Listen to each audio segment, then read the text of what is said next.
Hi guys, good evening Sassenachs. This is Foombi from We So Nerdy here with Katie, and very glad to be here to talk to you guys about the latest Outlander episode, The Bakra, and all the surprises that came with tonight's episode, and there were a lot of surprises. I wanted to say before I pass things on to Katie, I wanted to thank you guys very much for bearing with us last week. My internet connection was really wonky and unpredictable.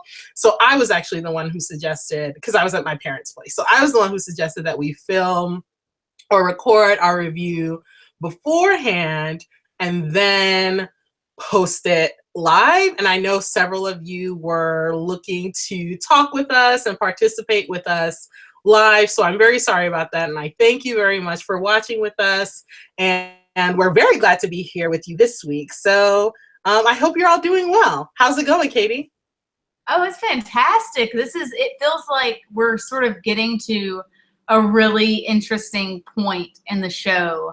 And I say that, and there's only one episode left. And then it's going to be Droughtlander again. And I need these answers. But tonight was fantastic. I liked it. I thought it was great. And so it was like a really good night of television for me. For you, as you were watching Outlander as well as The Walking Dead.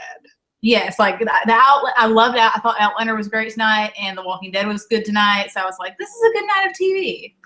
That's always nice. That's always a good feeling. I think so. I agree with you. Although I didn't watch The Walking Dead, but that's besides the point. I did watch Outlander.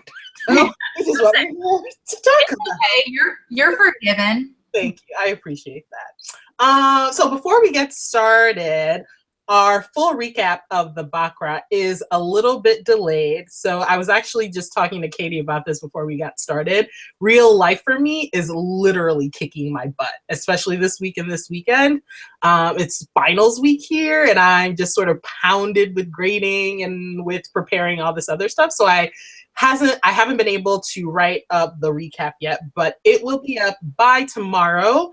And I will include the link when it's up right down below. So you will have access to it in order to read and enjoy. There's some new clips there, as well as 3 new images, including one new image of a very interesting confrontation between Claire and Lord John Grey. But we will get to that. We will get to that. Okay. Katie, oh dear. We'll get there. We'll get there. So in tonight's episode, Jamie says something that has actually stuck with me since the first time I watched the episode, right up until I guess tonight, while I was live tweeting would make it the 4th time maybe I watched the episode. So Jamie says the ghost, so he's talking to Claire, right? So it's when they arrive at the governor's ball and Jamie realizes who the governor is, right? And he looks at Claire and he says, the ghosts that keep coming into our lives, drawn to us like we are drawn to each other.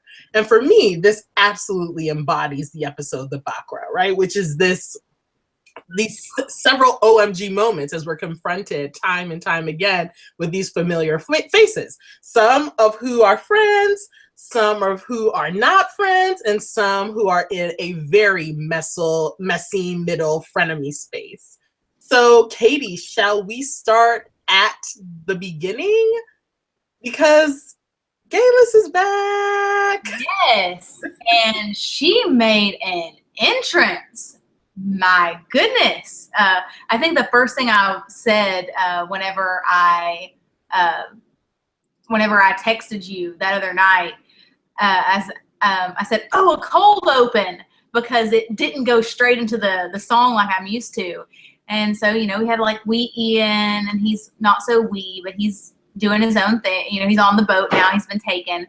And they keep talking about the Bakra, and we got to take him to the Bakra. And I was like, this is okay. He's going somewhere. But I did not expect the Bakra to be having a bloodbath. Never. Yeah, that was interesting. And I do not believe for 1 second that that's goat's blood. I think she's lying. So you're thinking that she's actually been manipulating young men, sexually manipulating them, and then bathing in their blood? Yes, that's exactly what I think she's doing. I think she's manipulating young men with this truth serum, having sex with them, and then killing them and bathing in their blood. And honestly, it's Geillis. I really wouldn't put it past her. Well, okay. She's got that about her. Last time I saw her, she murdered her estranged husband. So Geillis is not. Well, we will talk about Geillis because we do have quite a bit to say about her specifically. But as far as the cold open, I think this is the third time this season that Outlander has made use of the cold open. So they did it during First Wife, where we caught up with Jamie. No, sorry, not First Wife, A. Malcolm, where we caught up with Jamie sort of on the day that he's going to meet Claire at the print shop. They did it the episode after the Doldrums. What's the name of that episode? The one where Claire is being Claire has been abducted on the porpoise and Jamie's essentially locked up. I can't remember that episode off the top of my head. Uncharted? It's the one before Uncharted. Yeah. So they did a cold open there, and then tonight they did a cold open because they brought us all the way back to First Wife. Ian has just been kidnapped, and you see that he's being brave, right? Like he's so much like his uncle, right? Because he tries to fight back, he tries to defend himself. You can't take me away from my home. And I just, as soon as I saw that, I thought back to Jared.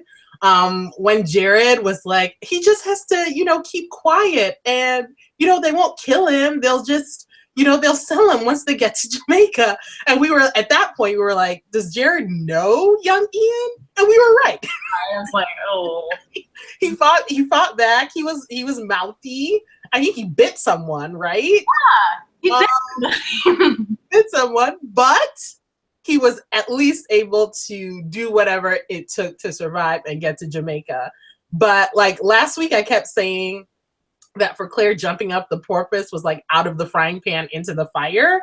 And I feel like that was the exact same thing for Ian tonight. Like he got off the Bruja, so it was out of the frying pan, but then he's with this lady, which is definitely into the fire. Mm-hmm. Well, see, and then they tell him, or they tell Jamie and Claire whenever they get to it, they say that the governor bought the slaves off the Bruja.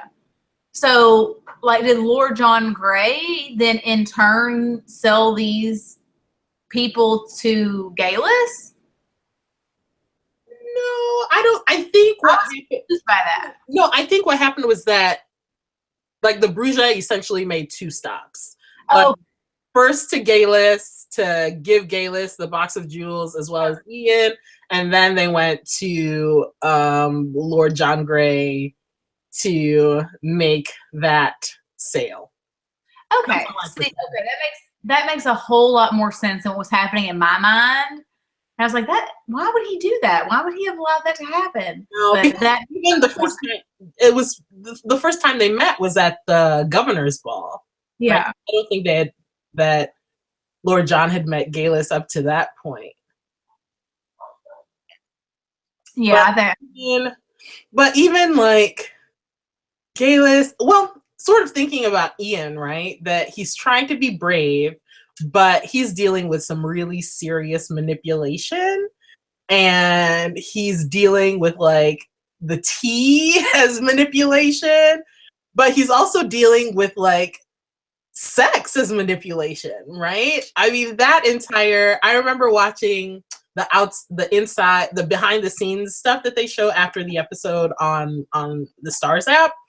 And Matthew B. Roberts was like, I remember I was telling John Bell that in this scene, he needs to be equal parts petrified and turned on. And you could really see that, right? That Ian was in fact petrified, but like he was licking his lips and stuff. And I was just like, oh my gosh, can you please pull it together? But he's a 15-year-old boy, so you can't really do anything about that.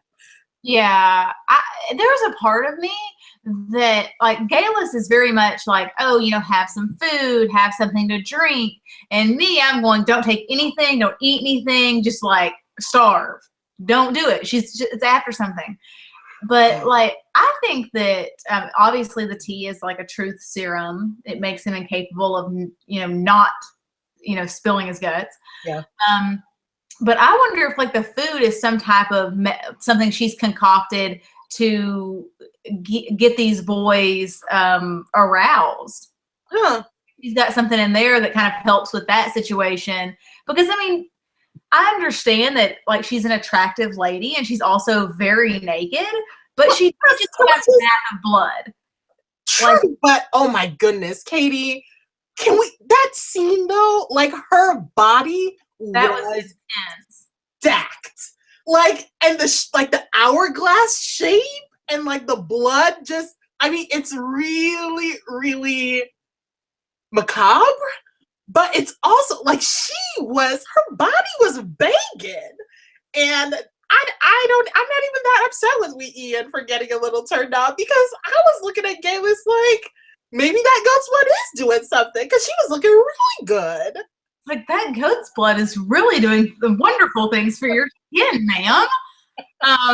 I mean, I'm just saying, like that scene where she emerged. Oh, it was like they back up and you see her full body, and she's like standing with her hips cocked to the side, and you just see.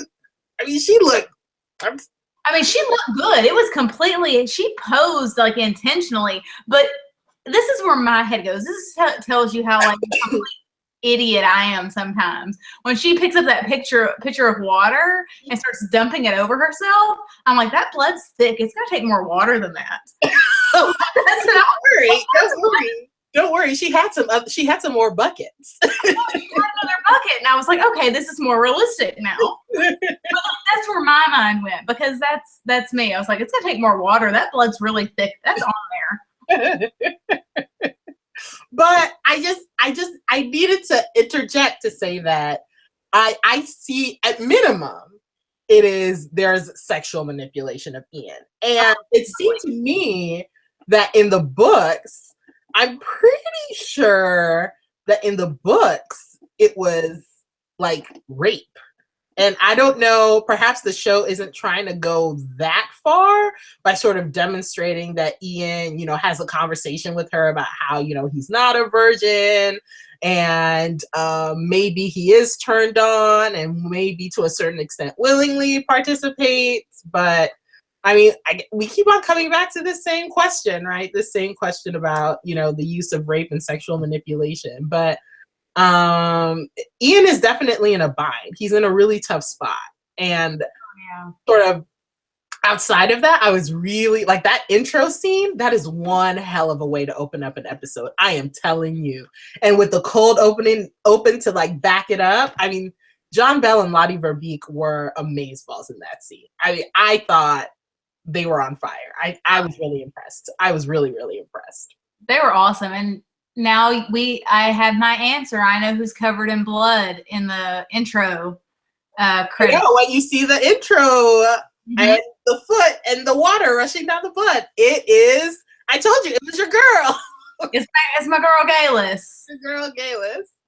Well, let's talk about Geillis, because 20 years have passed for Geillis, but we know that Geillis, aka the Bakra, is literally the same. To me, I don't think she's changed at all. I'm speaking like personality wise. I think she's still nuts.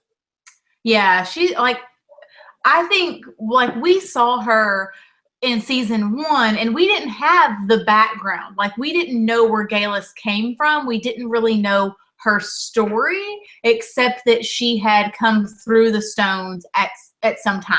That's what we knew. But we didn't really know her circumstance. And then in season 2, we learn her circumstances. We learn that she is like in the 60s still wanting that Scottish king. We know what she's willing to do to go back in time to make this happen. And so going into season 3, and seeing her again, it's very, okay, this lady's going to do whatever it takes. She will kill people, and she knows how to mix herbs. She knows how to make different things. She is essentially a witch too. What Claire's accused of being. Yeah. So man, Geillis she's got some issues. She is like really dedicated to this whole Scottish king thing. That's the thing. I don't know that many people who would be that dedicated to a cause. Yeah, she's still trying to figure out how to make her Scottish king happen. She was in the as you said, she was in the 60s. She was in the 1740s when she first meets Claire, and she still is 20 years later, right? I mean, this is her goal. This is what she's trying to do. And like one of the things that when she says to Archibald Campbell, I have time, right? Time isn't an issue. If it's 500 years from now, that isn't an issue, right? And it's true. I mean, she has the time to make this happen. And I just think it's incredible to see the lengths that she is willing to go, the sacrifices to a certain extent she's willing to make. Maybe it's sort of her sacrificing other people's lives. Maybe that's how I should phrase it. But she is willing to do whatever it takes to see a Scotsman on the throne. It's incredible. It really is. I mean, I have not seen that much dedication from a single person for a cause. I mean, in ever. I mean, even Brawny Prince Charlie, he's like, I want to be the king of Scotland. And everyone was like, okay, yeah. But still, he was just sort of like, you guys go. I'm going to get back here. Like, even the guy who was supposed to sit on the throne was kind of like, I'll pass. This is a little bit too bloody for me. I'm going to go. But Geillis is like, I will kill anyone, no matter how long it takes. Just get me to some stones or, a cave, and I will be there. Yeah. And I mean, she's still manipulating men, right? Mm-hmm. So Geillis tonight talks a lot about manipulating Dougal, right? Because this treasure and the sapphires are supposedly Mackenzie family treasure that she has somehow manipulated the location out of Dougal. She manipulates Dougal in order to preserve her life and help her to escape from being burnt at the stake and escape to the New World. And when she gets to the New World, she manipulates whoever this Abernathy fellow is. She manipulates him into marrying her and then kills him. Or, I mean, he dies of some sort of, Those British people don't have the proper constitution for the Caribbean.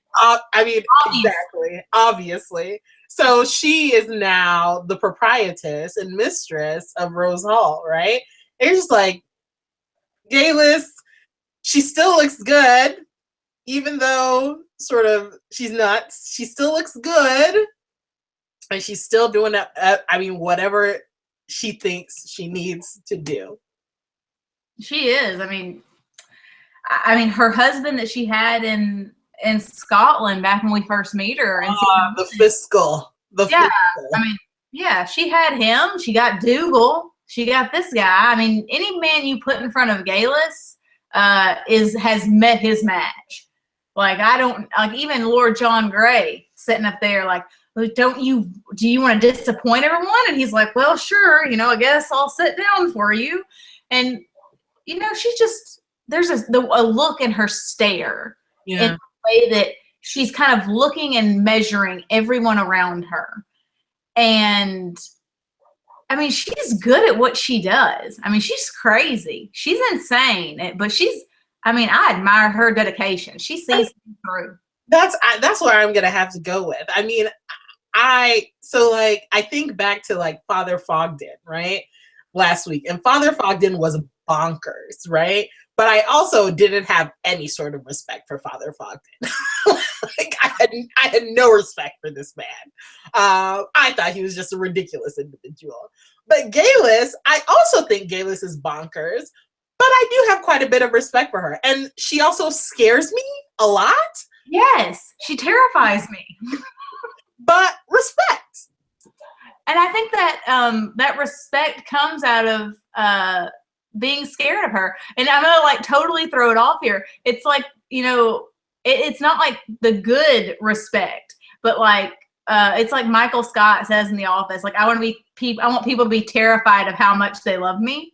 Like, I want them to be terrified of me and love me at the same time, and terrified of how much they love me. And like, but I don't think Geillis really cares if anybody loves her. She's just like, I just really kind of want you to be scared of me, and give me what I want, and give me what I want, and give it to me now. Yeah. And she can do it. Exactly. I wonder how she found out about the 3 sapphires. Well, she found out about the 3 sapphires from Dougal, yeah? But to have the seer hold all 3. Well, she says they mentioned when we flash to Geillis with Margaret and Archibald, they say that they've been doing some sort of research. Because Archibald says that, maybe we can just do it with the 2 sapphires. And Geillis is like, no, we've just been reading, going through this, and the seer needs to have all 3. So I just assume that's part of why, well, like Geillis has been doing her own research, then maybe through the grapevine she heard about Margaret's abilities, which is why she has Margaret and Archibald come to the West Indies to join her, and then they're doing some more research. I wonder, so that makes, because she must have sent for Archibald and Margaret at the same time that she sent the Bruja to Silky Island to get that box of treasure. Yeah. Whenever you said research, it hit me. I was like, oh yeah, she says that to him, because I've lost my mind. Pay me no attention. Yeah. I'm going to pay you all the attention. But let's talk about nice things, or nicer things. Yeah. Nicer things. Let's move on to this. Let's talk about Claire and Jamie in this episode, because Claire and Jamie made me happy in this episode. They made me happy too. And that was such a great thing to see, especially coming off last week's ending that made me so happy. Yeah. Like to see this. It was really happy too, because like as soon as they get off that the boat and the ship in Jamaica, Claire's like, well, we'll split up, it'll be quicker, and Jamie's like, I'm not gonna part ways with you again, like we're staying together. I almost started clapping, because I was like, we do not need to split up right now. Thank you, Jamie. I know, I swooned. He was like, no, we're not taking any more risks. We're going to go together. By the way, have you seen I sent you the link to. I watched that. Yes, the 360-degree tour of the Artemis, as well as the deleted scene, also in 360 degrees on YouTube. It is fabulous. But that deleted scene is the morning after Turtle Soup, right? Mm-hmm. And they're still sort of very much lovey-dovey with one another, which is really sweet to see. And of course, they arrive in Jamaica, so that is like the fantastic deleted scene. But I agree with you. I think this episode was very much about them being sort of partners in adventure, but also partners like in this life together in every sense of the word. I thought I'm thinking specifically about the governor's ball, and I'm going to read the quote, because this quote, and then so I'm going to read the quote. Yes. So it's at the governor's ball. They're in line waiting to meet the governor. They still don't know who the governor is. Fergus and Marcelly are behind them, and they're being like lovey-dovey with one another. And then Claire says, "Do you remember when we were like that, so obvious in public?" And then Jamie says, "You could not keep your hands off me. Of course, you were holding on from the back of a horse for most of the time, so it couldn't be helped." So then they share a chuckle, and Claire sort of like elbows him, and then the stare. And they stare at each other, and you just like, you feel like the electricity between them. I mean, and it kept going.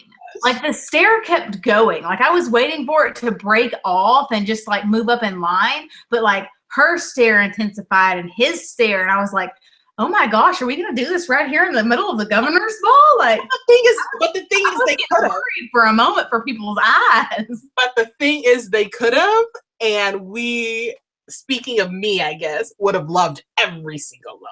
They totally could have got at it right there and right then. But I mean, I think we keep saying this, right? And it was the case even upon their first reunion after Claire came back through the stones, right? That sort of despite all of the complications of their real lives, the spark between them, the magic between them, the electricity between them, the love between them is there and it isn't going anywhere, right? So it's really, I mean, yeah, there might not be so obvious in public anymore, like Fergus and Marcelly, but the intensity of their love can still be readily observed, I think. Oh, without a doubt. I mean, yes, that whole scene, there's so many good things to say about that scene. And I think we have one of them like down here talking about costumes later, but like, I messaged you and I was like, I really love how they managed to make this costume that was old still like not look brand new, even though it hasn't been worn. But anyways, no, we can talk about that if you want to. Well, I loved that. Like, I thought that was such a fantastic, because it's one of Claire's dresses from, Versailles, and it's beautiful, but it doesn't look brand new. Yeah. Like, they've aged it, and it looked, it didn't look new. And I thought that was such a cool thing that the costume department had such a, a keen eye for that. Yeah. And then Jamie mentions Versailles. Last time we were dressed up this way, something about, last time we were in, France. And I was just like, don't mention France. That's horrible. That was a bad time in our lives. And you're going to mention in France right now. Katie, your PTSD from Versailles might be worse than Jamie and Claire's PTSD from Versailles. I'm telling you, and this is coming from someone who really, really has always wanted to go to France. And now I'm like, every time you mention France, I'm like, bad things happen there. Like heart palpitations, So I agree with you. I think Terry and her team are always on point in terms of the costuming. And you see that, like, so for example, Jamie, I believe, is also wearing a suit from his time at Versailles. I believe Fergus might be wearing one of Jamie's suits as well.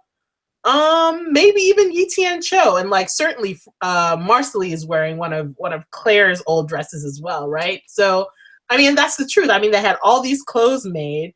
Jamie said he wasn't going to part with her stuff, and they have it, so they might as well use it, right? But it is interesting to see those little details, right? Like the aging of the costumes, as you said. I mean, it matters quite a bit. So I really like that they pay special attention to those details because they add so much richness to the story and to us sort of witnessing this story unfold. Yeah, I agree. And also, I know it was of the time, but no one should put Jamie in a wig. That was a crime. That was a crime to have a man in that wig. That was horrible. So, Jamie in the wig, do you think it was fashion, or do you think it was... Because part of me thought he was trying to hide from Captain Leonard, right? So they know him as someone in red hair, so he's gonna put on a wig, like a blonde wig. Yeah. Hide, right? So I get the fashion, and maybe it's a fashion don't.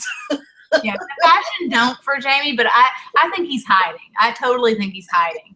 But he stepped out with that wig, and I was like, oh no, sweetheart, what have you done? Well, and Fergus wasn't wearing a wig. And Fergus wasn't wearing a wig, and Tien wasn't wearing a wig. Tien wasn't either. So, yeah, he was probably trying to hide. I was like, oh. But a fashion don't. I don't know. No, for James. He didn't look that bad, did he? I don't think he looked that bad. I mean, you can't make Sam look bad. But I'm just saying, if given a preference, his natural hair pulled back would have been lovely. Of course. Katie, you're hilarious. So speaking of long, loving stares. Oh. Guess who's back? Back again. John Gray's back. Tell a friend. Yeah, Lord John Gray is back. And you are giving me life. So much life right now. I don't mean to. I don't always mean to. Well, so Lord John Gray is the governor, right? And I've been hinting at this in our previous videos, but there was a character that Claire was supposed to meet on the Porpoise in the books, but did not meet on the Porpoise in the TV show. So we've been waiting, right? How will this unfold, right? So the character that Claire was supposed to meet was on the Porpoise was Lord John Gray, because the Porpoise was also transporting Lord John Gray from England to Jamaica in order to begin his governorship, right? So we see tonight that Lord John Gray is the governor, and he is hosting this ball to welcome him to the community. And of course, luck would have it that Jamie and Claire are also in this same ballroom in Jamaica. And can we talk about Lord John Gray's face when he realized that it was Jamie for real? I mean, it was shock, because like, what are you doing here? And then I think it was a combination of like disbelief, and then who's she? Was there some who's she? Well, I think his eyes kind of cut to her. Okay. I mean, it wasn't obvious, like, because he can school his features pretty well. I mean, he is very, like, he's a politician. He's up there. But I think he kind of looks at Claire kind of like, but Jamie is just, I mean, he has eyes for Jamie. He only has eyes for Jamie. Yeah. And he and Jamie's stare holds a whole lot of meaning too, just like his and Claire's stare did. I think it's important to talk about the strength of Jamie and Lord John Gray's relationship, because sort of in the timeline, it's been about 2, maybe 3 years since Jamie has left Hellwater, and I believe that's the last time that Jamie and Lord John Gray have seen one another, right?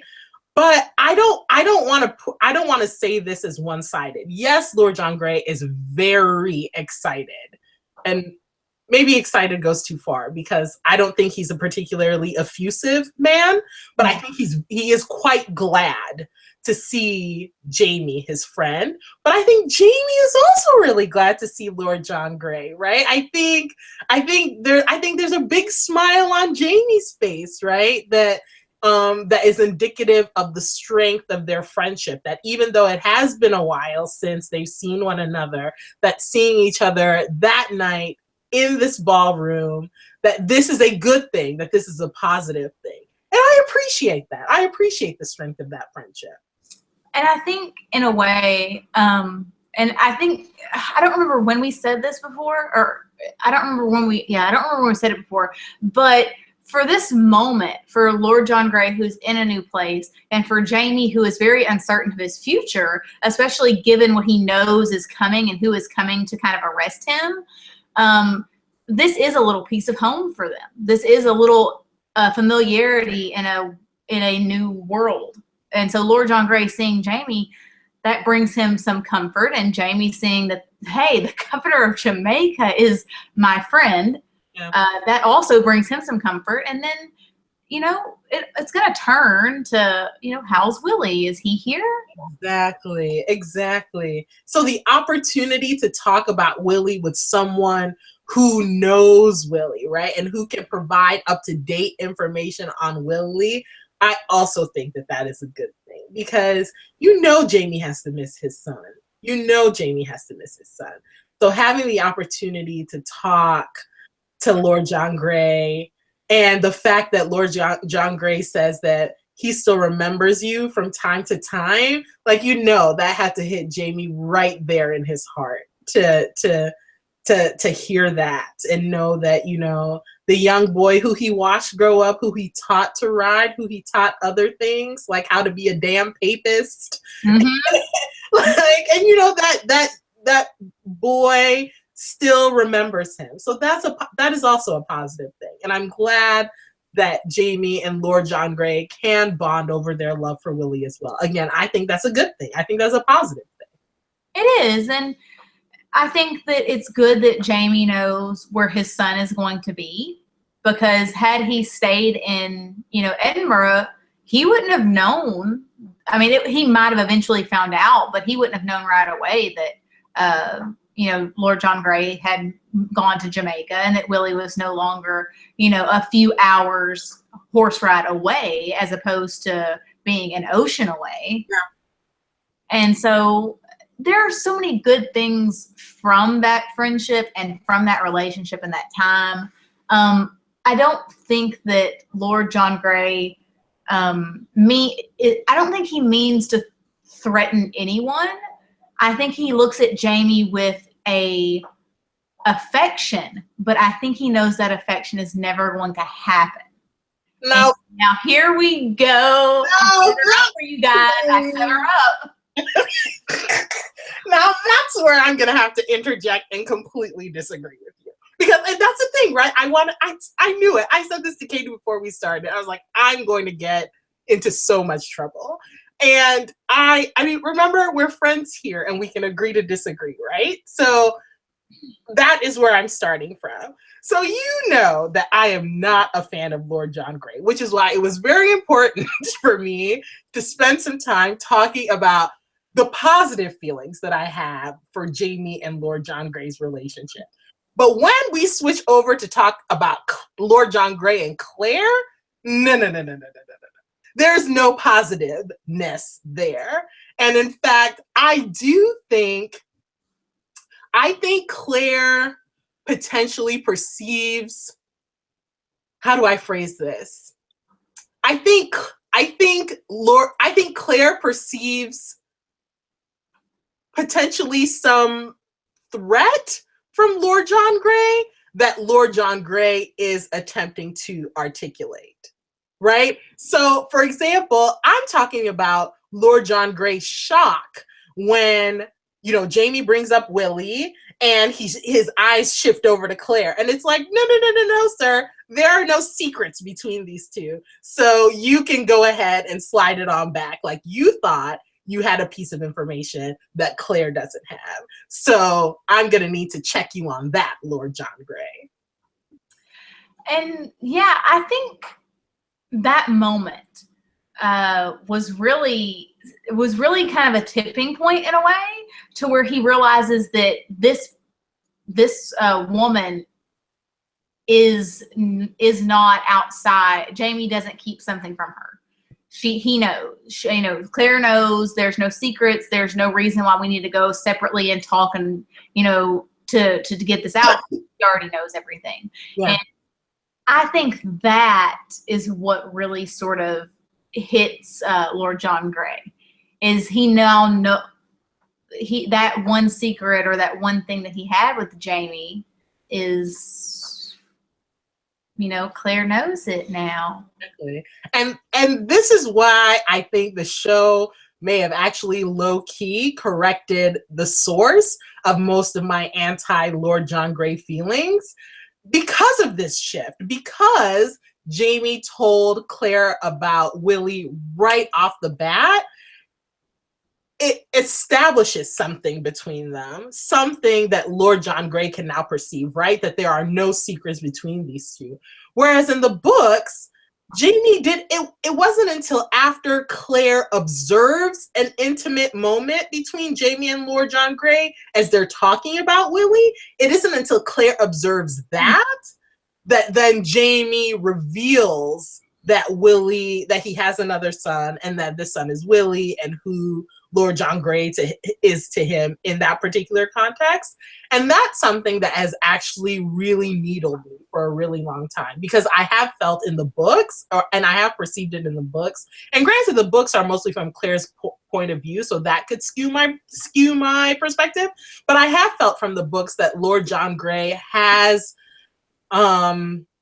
has tried to use the relationship with Jamie via Willie as a way of sort of separating, staking some sort of claim on Jamie himself, a claim on Jamie that Claire is separate from. And that is something that I really, really, really resented about Lord John Grey in the books. So by the show sort of taking that, like mixing that, then perhaps I don't have a reason to be mad at TV Lord John Grey. Maybe. It's one of those things where I think that, and I have trouble doing this with some things, but maybe because I haven't read the books, so that gives me a little bit of, I guess, room to move. Oh, can I actually, sorry, I'm just sorry to interrupt you, but I just want to say that actually I must correct my mistake, that in the books, thank you to Rosalva Cardiel and Andrea Atale, they actually corrected me. It's Lord John Grey in the books who tells Claire about Willie. Oh, so, okay. This explains, guys. Thank you very much for correcting me. Thank you for correcting me. So yeah, the TV show takes it in a whole different direction. Yeah. But please, I apologize for interrupting. No, you're fine. I lost, but no, yeah. So I have more room to move with Lord John Grey. But I mean, I think it comes down to the events in the book do shade how you view characters. Since I haven't read the books, like, I see Lord John Grey. I mean, I think he looks at Jamie, and I think he loves Jamie. And I think that Claire can see that he holds some type of affection for Jamie. Yeah. Because, I mean, you would have to be blind to miss that look. Yeah. When you stare with him. Because she's like, we just had that stare. Sort of like that, just back like a few steps. So she can see it.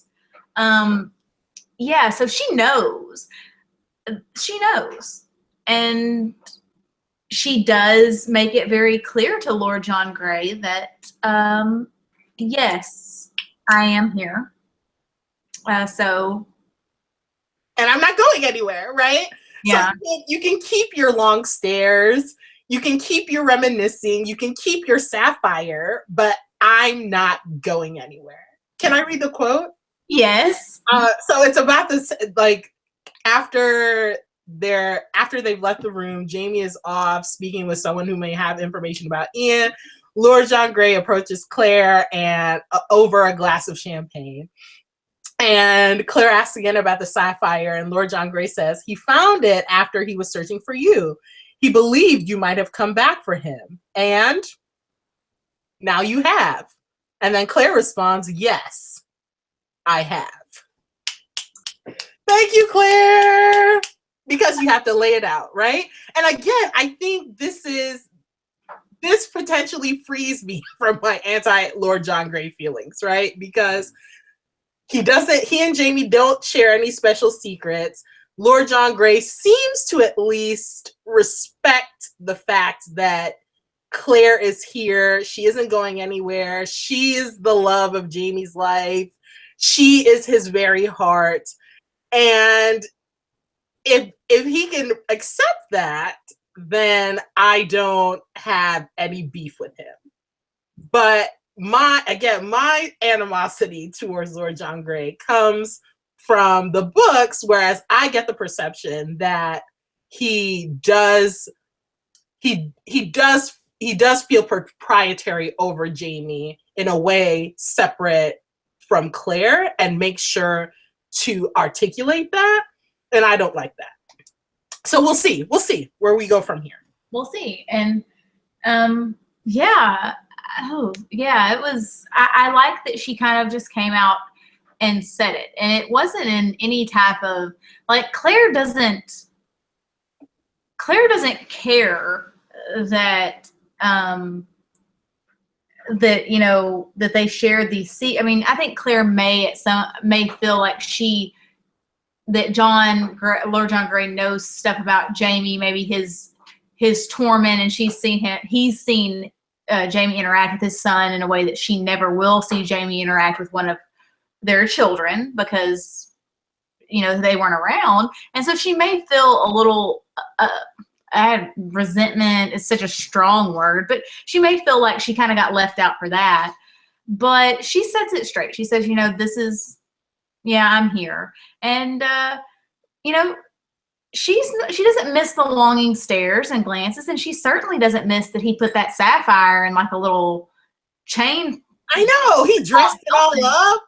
I know, he made it look nice. He was like, this is my accessory, and my good friend gave it to me. And Jamie's like, a prisoner.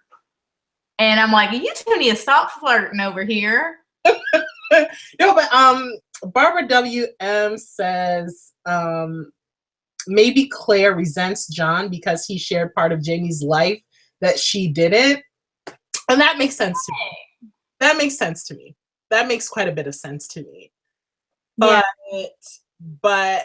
what I like about TV Lord John Grey that I don't get from book Lord John Grey is that he sees the situation and he slides it on back. Mm-hmm. And that's what I'm going to continue to need, right? That I'm going to need Lord John Grey to not set himself up as a counterpoint to Claire in Jamie's life. That's what I need. So if the TV show can continue with this, I will be happy. But if the TV show goes the way of the books, I will not be happy.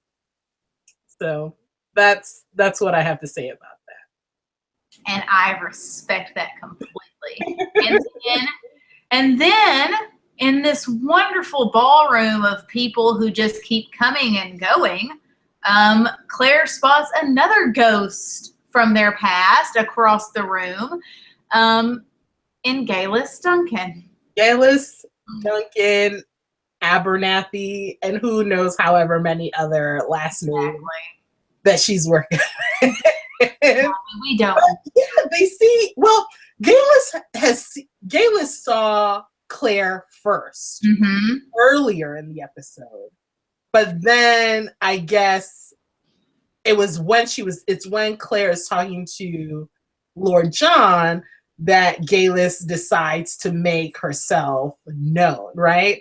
And that, oh my goodness, that music the Dance of the Druids music starts playing in the background, and you're just like, oh my goodness, like my chest started palpitating because of all the baggage, that comes with oh my gosh, that music.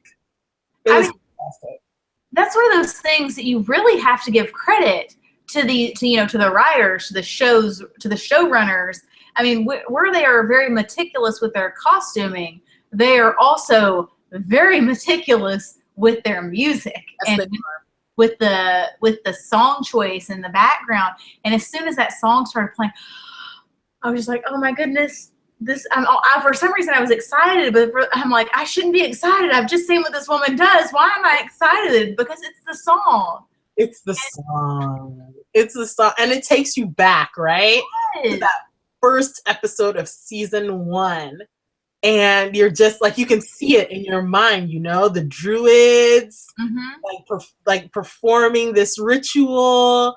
The music is there. Incidentally, that music is my alarm clock. So I hear the Dance of the Druids every single morning when I wake up. And I wake up panicked. I'm like, oh no. I love it. Does it panic you when you hear it? No, it's soothing. It doesn't panic me. I love it. So that music triggers, right? It triggers a set of memories. It triggers, because now sort of the depth of the relationship between Claire and Geillis, right? I mean, they've spent quite a bit of time together, right? But they're also sisters of a sort, right? And I mean that specifically in their ability to take this walk that other Druids and other white women, witches, whatever you want to call them, have taken, right? Which is this ability to travel through time. And this is something that bonds Claire and Geillis together, something that they might not want to be bonded by, but something that does bond them together, right? So there's quite a deep connection. Plus, the last time that Claire saw Geillis, Geillis was risking her own life to save Claire's. Yes. And that whenever the song started playing, that was my first reaction. I was like, it's the time travel song, and they're both time travelers, and just I love that, and I think that Claire and Geillis are Geillis obviously goes back in time because it's something she knew about, she planned out, and she had this she has a master plan. Mm-hmm. And Claire has fallen back through time and finds herself at the center of these plans that Geillis would kill to be at the center of. Yeah. Like, could you imagine Geillis having Claire's opportunity to be beside Bonnie Prince Charlie? No. Like, she would lose her mind. But Claire falls into these things, and Geillis is like, I have been working so hard.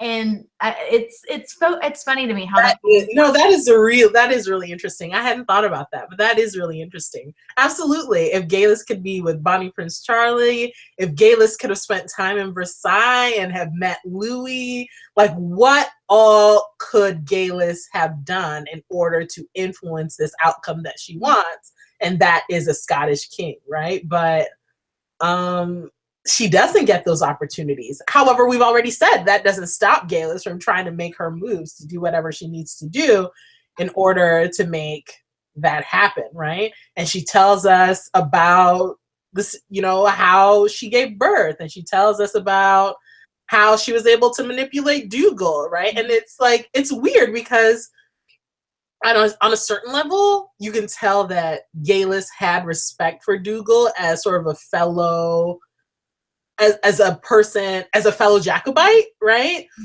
Mm-hmm. But Geillis was not above using Dougal. No, not at all. For her own ends as well, right? And she was like, yeah, I had this kid, he was, and he got a little soft because I gave him a kid, so he let me go, right?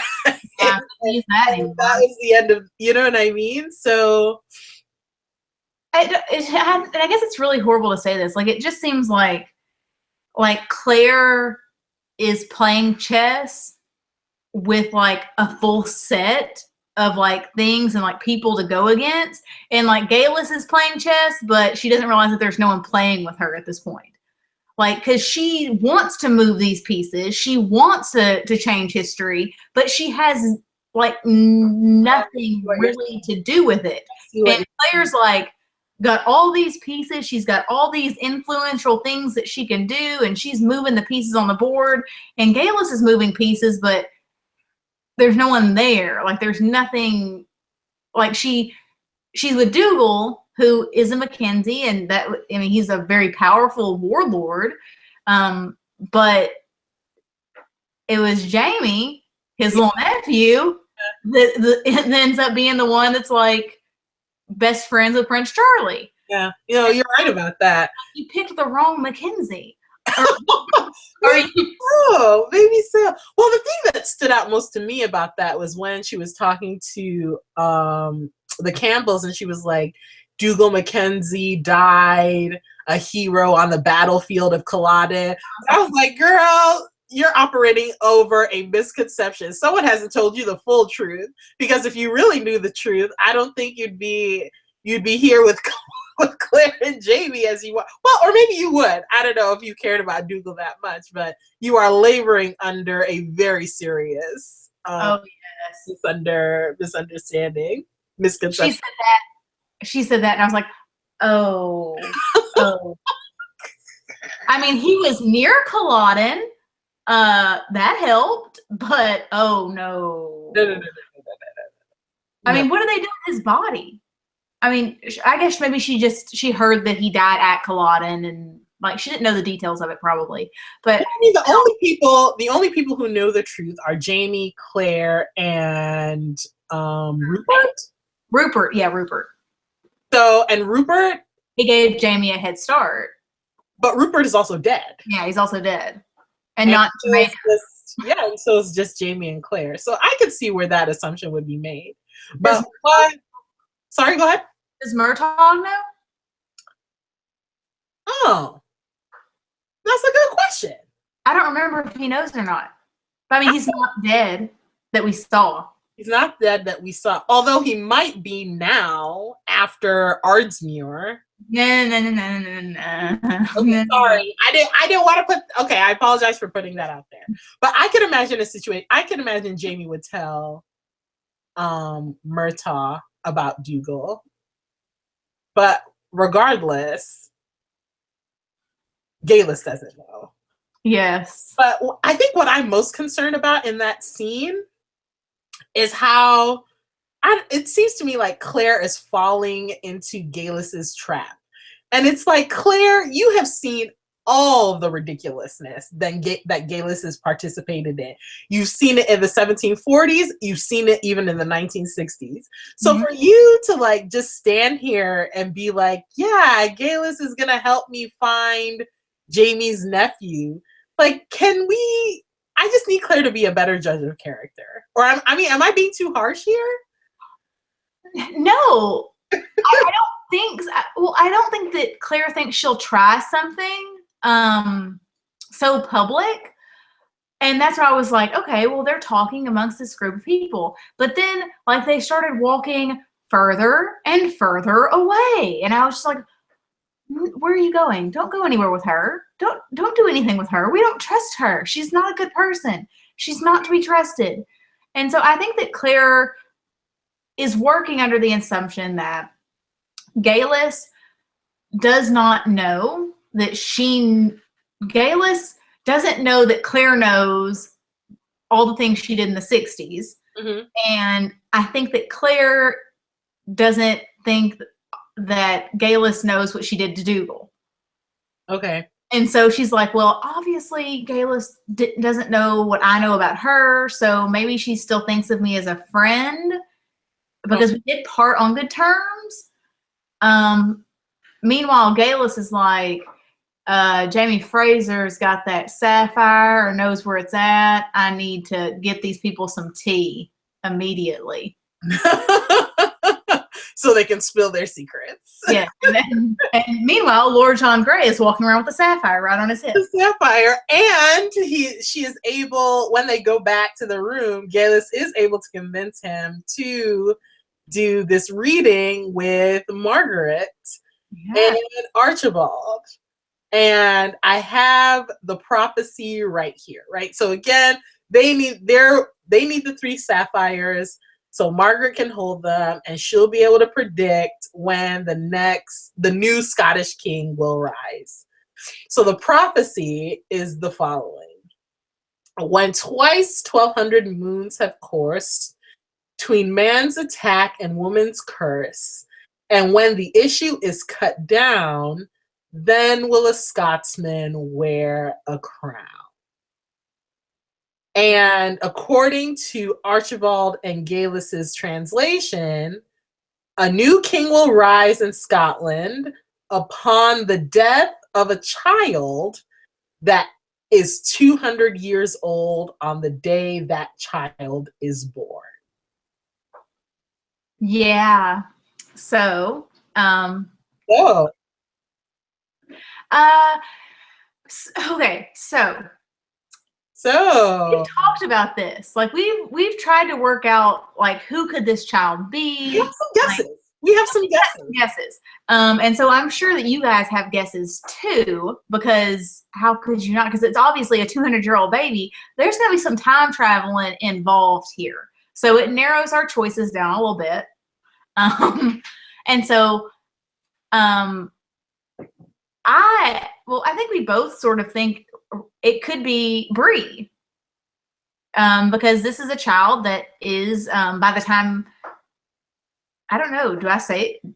But I mean, she is 200 years old. She was conceived in, the 1740s, and she was born in, the 1940s. So she's a 200-year-old baby. If she were to ever go back in time, she would be 200 years old.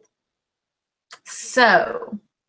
But the thing, okay, yes, it could be Brianna, but I feel like it could be, I don't know. So it could be Brianna, and maybe it just is Brianna, and I need to let that go, and I'm sort of like taking us to a place that we don't need to go to.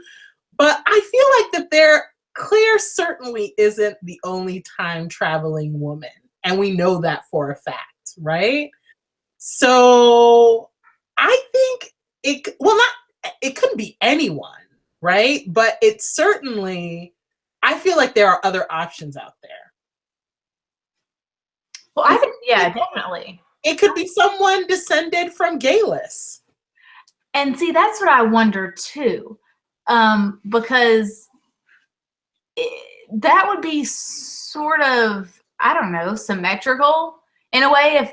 If she wants a Scottish king so badly, but it has to be her child that dies for a Scottish king to take over, like, that would be her having to make a choice. And would she choose between her own child dying, or would she choose a Scottish king? Are you Geillis? Are we talking about Geillis? Yeah, and I'm like, Geillis would choose the king. That is it. We totally choose the king. Yeah, that is it. I mean, hell, the truth is, if Geillis found out it was her descendant, she'd find them. And that's what I'm saying. Geillis would travel through the Shones, find this individual, and kill this individual her own self. Like, so I'm not. You're right. She would just be like, thank gosh, man, this is super simple. Yeah. Okay. And then she would just like go somewhere and she'd be like, you know what? I don't know you. You seem like a really nice person, but it's for the greater good. Yeah. I don't know if she's saying all that. She'd just be like, bye. And she'd be like, I go back to my Thrones now. Like, when I was live tweeting, a lot of people were saying Bree, right? A lot of people were saying Bree. And the thing is that, so I haven't read past book 6, I think. So have I read book 7? Maybe I've read book 7. I haven't read past book 6. So I don't know all the other stuff that's coming. So maybe there is something that has happened that has confirmed who the person is that this prophecy is talking about. But as I sit here, I don't think it necessarily has to be Bree. I think that it could be practically anybody as far as we're concerned. Because I mean, we already know that Geillis and Claire aren't the only time traveling women out there, right? So yeah. I don't know. I guess I'm not as assured as others who are. Yeah. I mean, it could be all these other people, but the puzzle pieces fit so nicely. And I like but usually whenever I think things are in order, I'm like, that was wrong. That didn't work out. But y'all see how my theories work out a lot of the time. When I try and predict things to happen on some shows, they don't happen.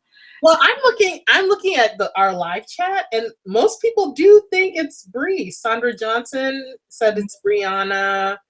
Anna Rita says it's Brianna. Barbara WM, of course it's Brianna. Who else could it be?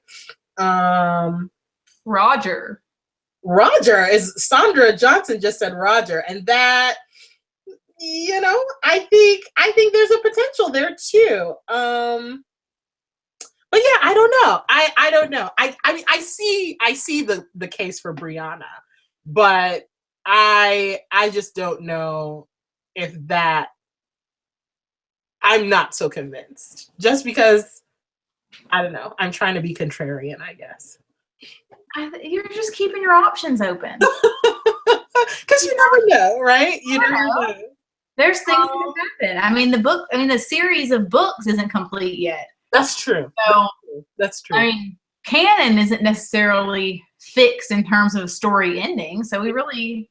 But I mean, if there is to our friends who are watching, like, don't say it in the live chat.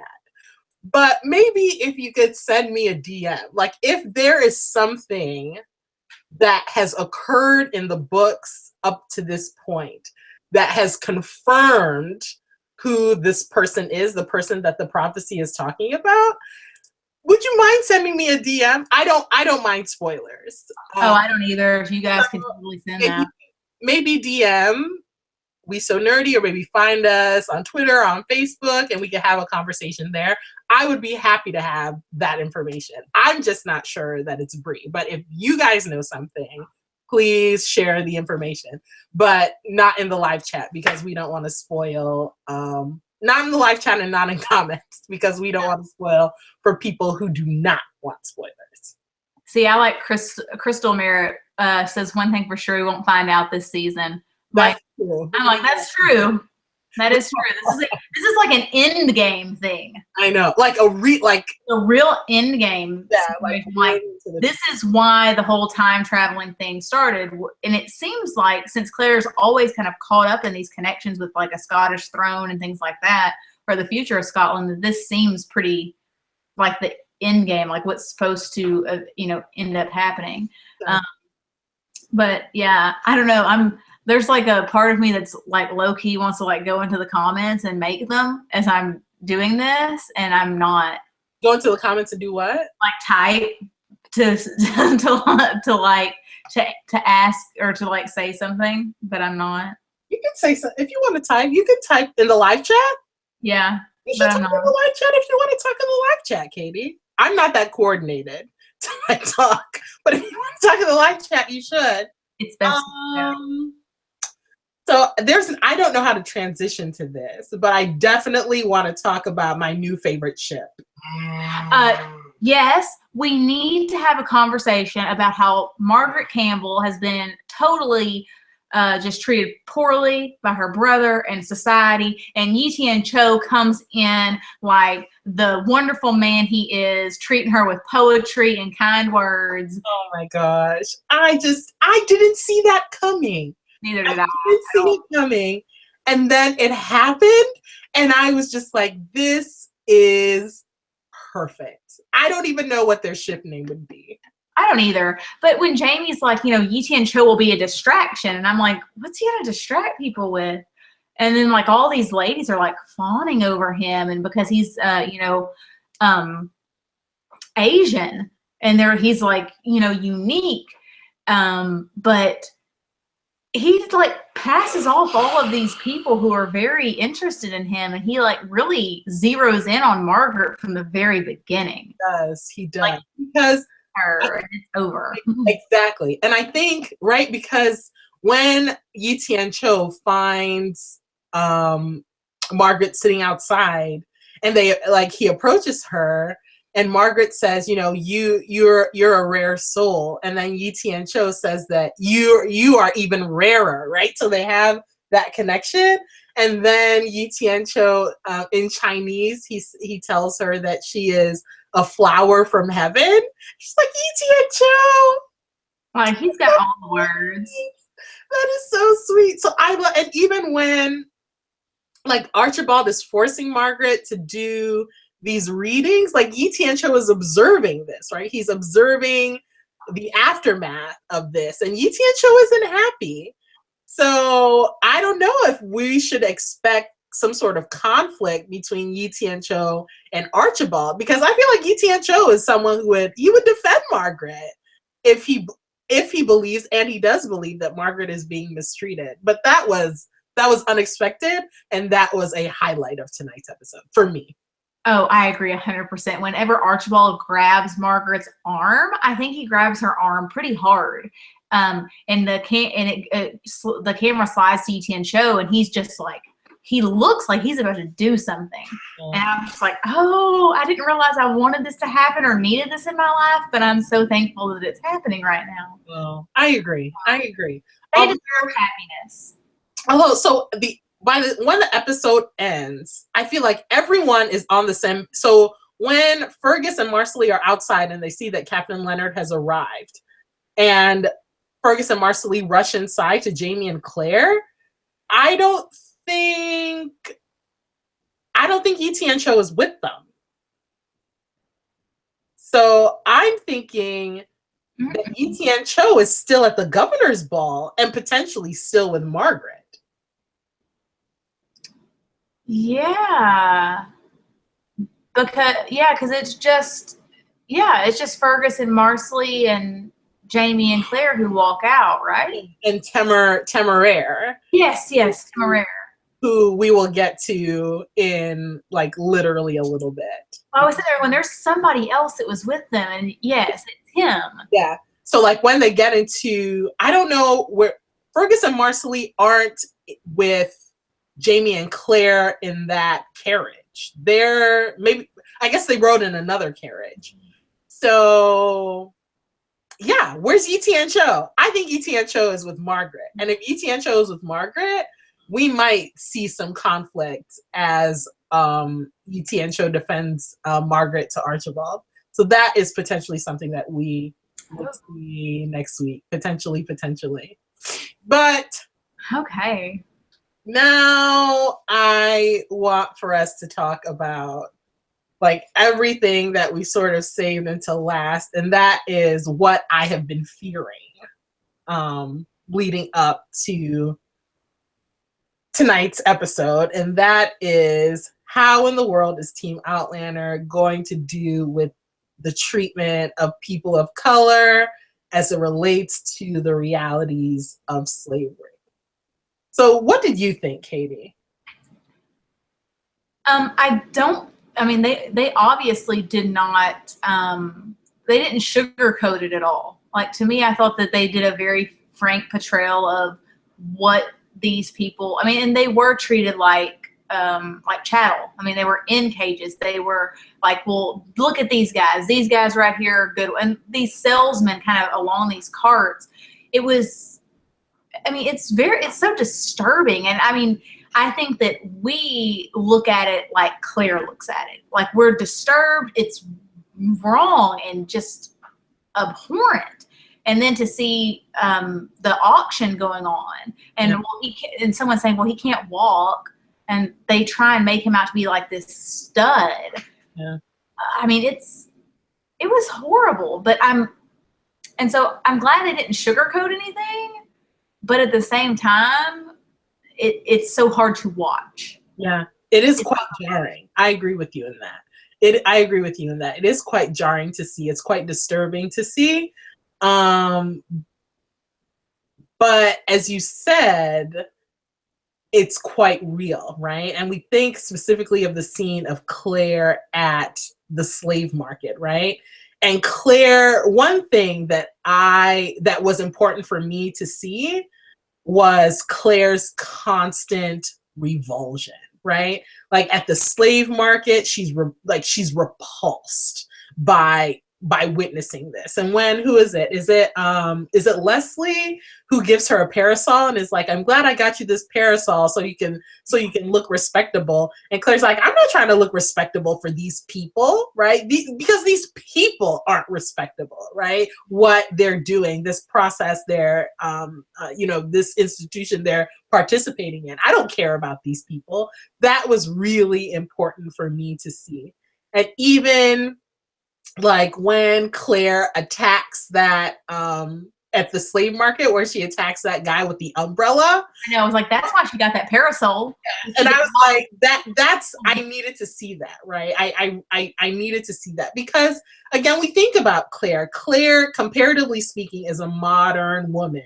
And even though she's coming from the 1960s where race is still, the situation for African Americans is not perfect at all in the 1960s, right? In the 1940s, 1950s, 1960s, where she's living, right? But she's still, her best friend, right? And her colleague is a man of color, Joe Abernathy, right? So it would, like us in, with our modern sensibilities, Claire would also be repulsed by this. So it was very important for me to see that.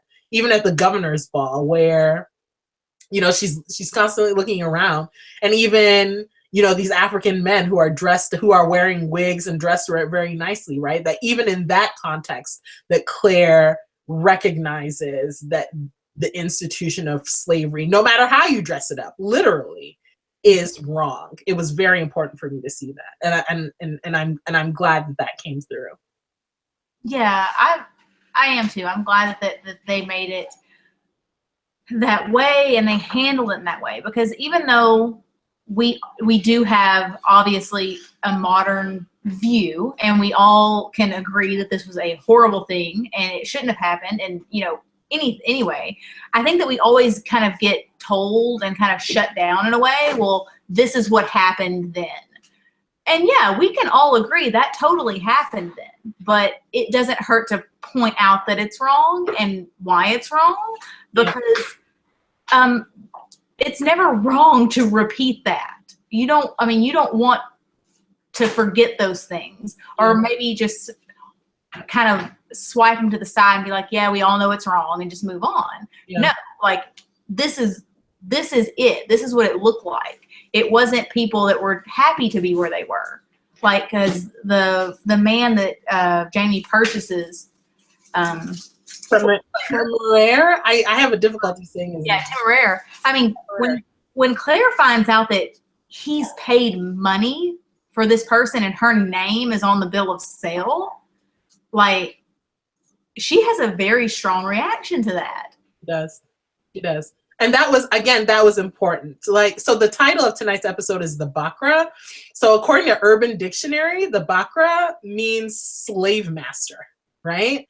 So yes, Geillis is the Bakra, and she's referred to as the Bakra. But in tonight's episode, Claire, against her will, viscerally against her will, she is also the Bakra, right? Because she, again, through, as you point out, right, something that she finds very abhorrent to her, she too comes to own a human being, right? So I thought that was sort of an interesting duality of the episode title. But and so the thing is that, sorry? I said, and it's another connection between them. And it is another connection between them. So I thought it was important for me to clarify something, right? Because again, throughout our time, recording these reviews and talking with our fellow Outlander fans, I've articulated this fear about being concerned about portrayals of people of color. And I think that there have been some people who are like, who have maybe interpreted that as me saying that I don't want to see the realities of slavery. And that's not what I'm saying at all. I mean, I think it's very important to see the realities of slavery. Yes, it happened. Yes, it was a historical fact. Yes, it's important to portray that historical fact. But what I'm also saying is that it's important not to fall prey to portraying caricatures, right? So don't turn this into something like Gone with the Wind, right? All Black women are not mammy. You know what I mean? So that's what I'm talking about, right? That it is possible to portray the realities of slavery while recognizing that even in that context of being enslaved, African people had stories of their own. African people had dignity of their own, despite that enslavement. And that's what I'm talking about. That's what I'm talking about. It's treating these individuals, even in the context of their discrimination, like Tien, even in the context of their enslavement, like Temeraire, treating their stories, recognizing their stories, and recognizing their dignity even in that context. That's what I'm talking about. And that's what I think the episode did well. I think the episode did that well with Tien, right? Tien was, even tonight at the governor's ball, he was treated as sort of a curiosity, a sexual curiosity. But even in that context, he was able to make a human connection with Margaret. And that was very important. Temeraire is an enslaved person, right? But even in the context of that very dehumanizing situation, he's able to have a human connection with Claire and a human connection with Jamie. And that I thought was very important.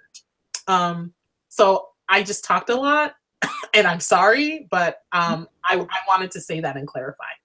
No, do not be sorry, because everything you just said was completely on point, and everything that I don't have the words to articulate. So everything you just said, it's like ditto, like co-sign that, because that is really what Fumbi has been talking about this season leading up to this, and it was one of my concerns. And I think that maybe it got lost in translation a little bit for some people, and that was it. That everything. So if you like needed to do, just like scroll that thing back a little bit and just listen to that again. Or not, or you don't have to. You do. It's necessary. Actually, there are two things that, Andrea Adelaide, I'm going to put you on the spot a little bit, because there are two things that you've mentioned that Andrea Adelaide and then Joe Abernathy, and then Barbara WM, that they've said two things that I think are really important for us to say. So Andrea said, I was glad to see Jamie cared that it will end. And that was also really important for me, that when Jamie asks, how long will the slave trade last? And, Claire says 70 years in the British Empire and then another 100 in the Americas. I agree with you, Andrea. I thought it was very important to me to see that he cared about this eventually coming to an end, and that he would ask. And then also Barbara WM said, Joe Abernathy, Geillis Abernathy. Is there a connection? I was wondering that exact same thing. I'm not going to say anything. Oh my gosh, no. I'm not going to say anything. I read what Barbara WM said, and I am going to leave that as it is, because I think that will become a very big deal next week's episode. So Barbara WM, you make an interesting connection. Yeah, well, Katie, do you have something to say? No, you were like, I think that'll come up next episode, and I'm blindsided right now, because I was like, I thought about that as the episode, Joe Abernathy and Geillis Abernathy, and then even when we were maybe voice messaging, you mentioned, like, you were very you said Abernathy really strongly, like that's his last name. Yes. And it just all hit me all at once, and now I feel like you know something and you have not yet shared it with me, and it's something that I have not yet found out myself. Well, the thing is, the thing is that you know it too. It's just a matter of being reminded so you can put the pieces together. So that's all I'm going to say. You're not going to get anything else out of me. I'm not out here to spoil things for people. I think we talked about this before the actual live feed started. We might have. So maybe I'm like getting off later. For reason. Perhaps we'll talk later about it. But that's all I'm going to say. So I appreciate Andrea as well as Barbara for saying those two things, because yeah. I think that was important to point out. Yeah, I think that's all I have, Katie. Do you have anything else you want to say about tonight's episode? Archibald still gets on my nerves. Archibald Campbell still gets on my nerves. I know. He's such a... I know. He's not a good person. No. But that's why I feel like if Tien and Margaret can make it happen, then they can leave Archibald wherever Archibald is. Exactly. And I would not I would not hate that. I want Tien-Cho's happiness. Margaret deserves to be happy. You know what? Let's let somebody on this show have a stress-free, happily ever after. That might be too much to ask for. That's true. Yeah, we can't have that. But I do think it's very important. I was thinking about this myself earlier, because oh, shoot. Jamie and Claire were headed somewhere when Jamie gets arrested again. Yeah, they were headed to Rose Hall. They were headed to Geillis's plantation. Yes. Okay. Oh, that's it. That's what I was going to say. I thought it was really important that he handed over the photos to Claire. Yeah. Because obviously that would be especially the photos of Bree. That would be something really, they would not understand these color, or not even color, but these photos. But doesn't he even hand over Willie's portrait? He hands over everything. Because, if they're taking him to the governor's house, it's probably likely that there will be a portrait of someone who looks like Willie. Oh, is that what you're thinking? Yeah. Like, I think that they may take him to the governor's house, and he's like, portraits of the children, but that would be a good thing. But not for poor John Gray can pretend to not know Jamie, but if Jamie's got a photo of his kid in his pocket, I see what you're saying. Okay. I got you. Yeah, I'm like, I thought it was actually, so I see the calculation there that you see. I now see it. I didn't initially see it because I just thought of it as, oh, Jamie doesn't know whether or not they'll like seize the portraits or seize his items and not give it back to him, and he wants to make sure that what he has of his children is preserved, so he passes it to Claire and tells Claire to protect it. So that's how I perceived it as a very sweet moment, but I see the calculation that you just pointed out. That makes sense. Captain Leonard, I don't know. Captain Leonard needs to go somewhere. Like, I was Claire. I think we were all Claire in that moment. Like, you would literally be dead if it wasn't for me. Can't you do me this solid? And he's like, nope, I got other plans. But we'll see. I guess the only place that Captain Leonard could take Jamie would be to the governor's mansion. So we'll see. And this is a prime example of Claire sometimes that Hippocratic oath. Sometimes you gotta let certain folks go. Let it go. Let it go. But she's very steadfast in her